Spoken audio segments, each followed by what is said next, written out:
It's not nighttime yet. It's still daylight. Sorry, Batman. Oh, hi, ladies and dudes. This is Rebecca Lynn Barkley, aka Boobop927. This is my review for today. And today's review, ladies and dudes. Well, my friends, it's that time again for another movie review. And yes, ladies and dudes, I hope and pray everybody's been waiting for this movie review to come. And I did keep my word to one of the YouTubers named Harry927. Wherever that YouTuber's name is, I did make a promise that I will do this movie review, and I attribute this movie review to a really good YouTuber who really loves this Batman movie. And so for my next movie review is Batman, Mask of the Phantasm.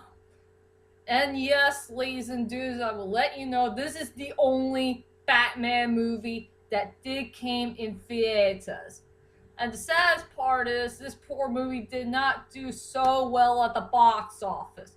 But the good news is this movie did have a very headstrong cult following.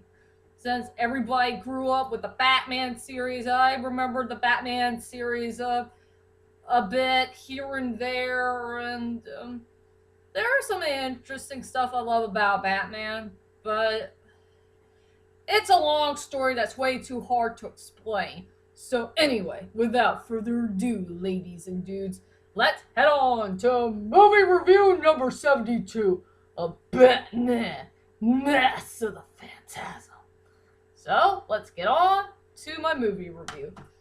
All I could say about the main plot of the story is, Batman got involved with a crime that he did not commit, There are some unknown mob people here and there who, collected money and shoot people with guns and all that stuff. There's a mysterious murderer on the loose named Phantasm. Phantasm is going after so many mobs here and there for what kind of crime that they committed, and the Phantasm wants to take care of them, one by one. And also Batman has to take care of this unknown past back in his teenage days where he fell in love with this beautiful redheaded lady named Andrea. Since Andrea is such a sweetheart, and she has a good spicy personality. And yeah, they did have an unknown relationship together, but sadly they broke up because of some unknown reason and all that stuff. So there's only two things that Batman needs to take care of. One is the long lost love that he haven't seen for a very long time, and a mysterious villain named Phantasm. And also the Joker got involved in it too, but I don't mind to see Joker again in only one good Batman film. So anyway, that's my whole entire plot of Batman, Mask of the Phantasm. And I guess everybody wants to know is, what the heck do I think about this movie?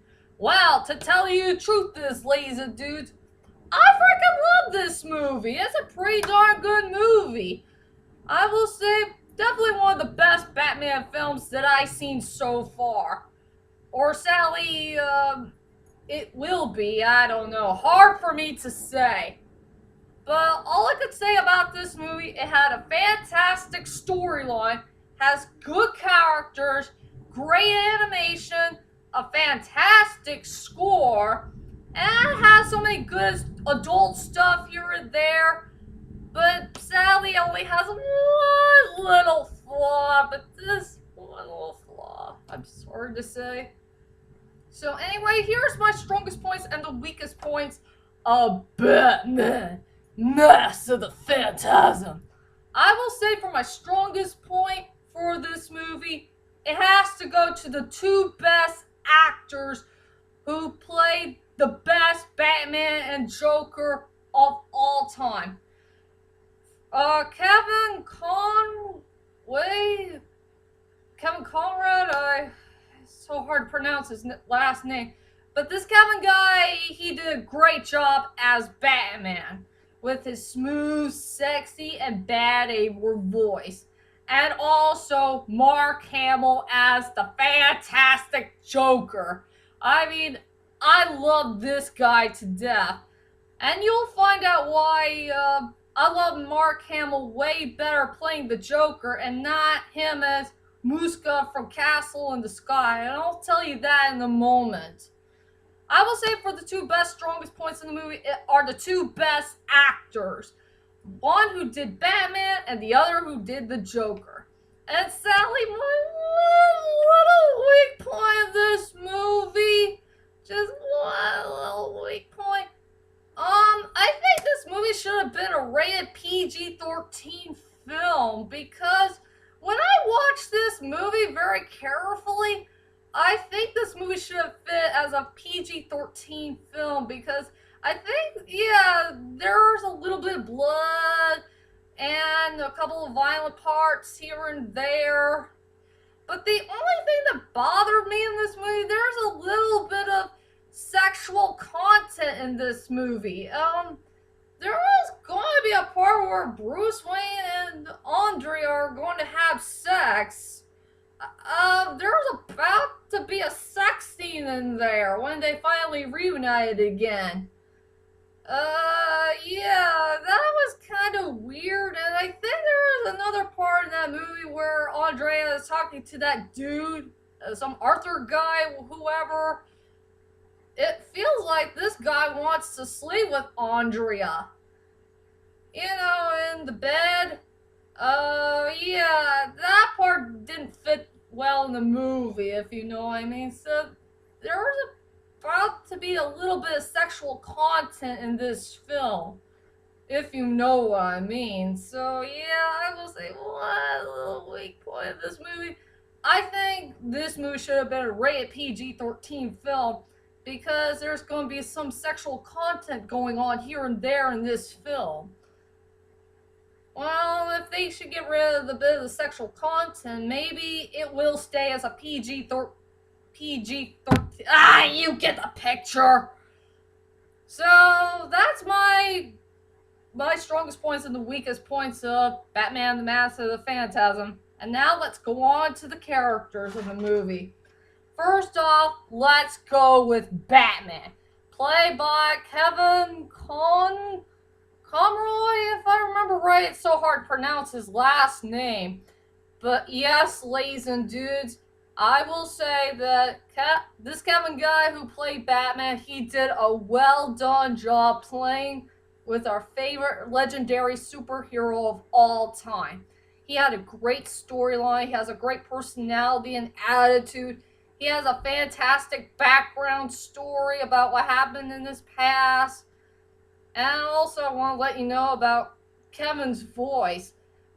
He fit the character so darn well with his voice. It's very sexy, very handsome, charming, and most of all, his voice sounds pretty darn bad A-word. I like a bad A-word voice that came from a great legendary actor.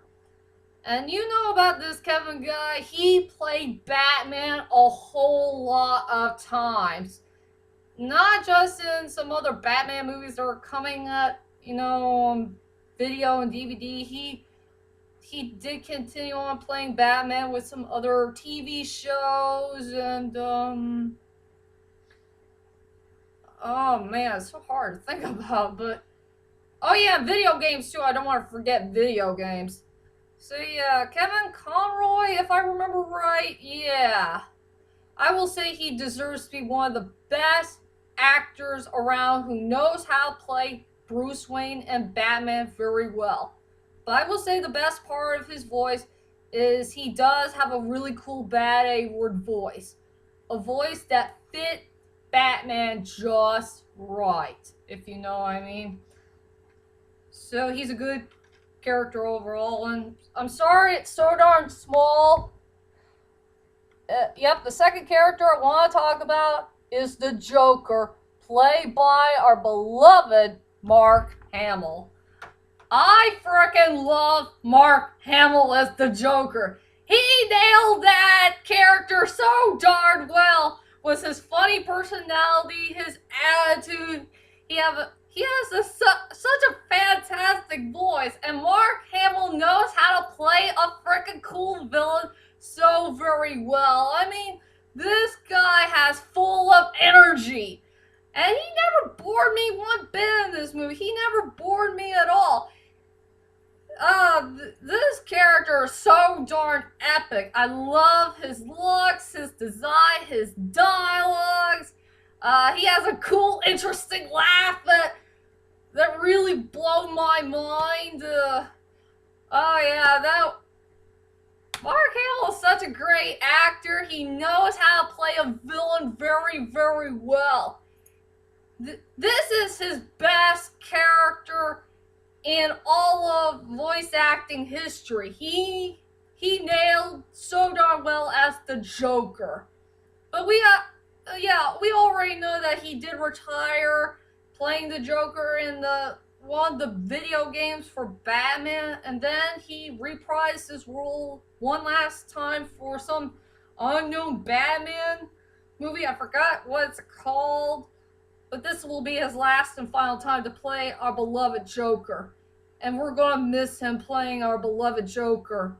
But no matter what, Mark Hamill will always play one most greatest reincarnation of a Joker of all time.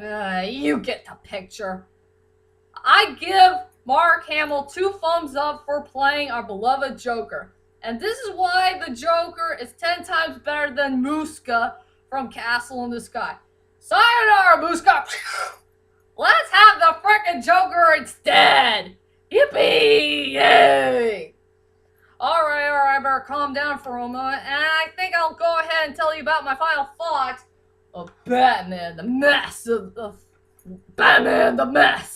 of the Phantasm.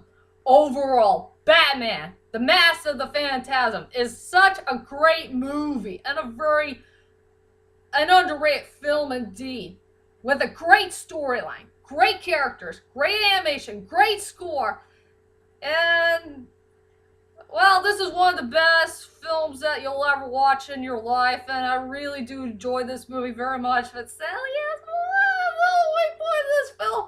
There's a little bit of sexual content in this movie. And if they can get rid of that sexual content part, maybe it will be a PG rated movie. You get the picture. So anyway, for my rating for 1 to 10, I decided to give Batman Mask of the Phantasm a 9 out of 10. Please check out this movie to believe it. And let's do this for Mark Hamill's performance as the Joker.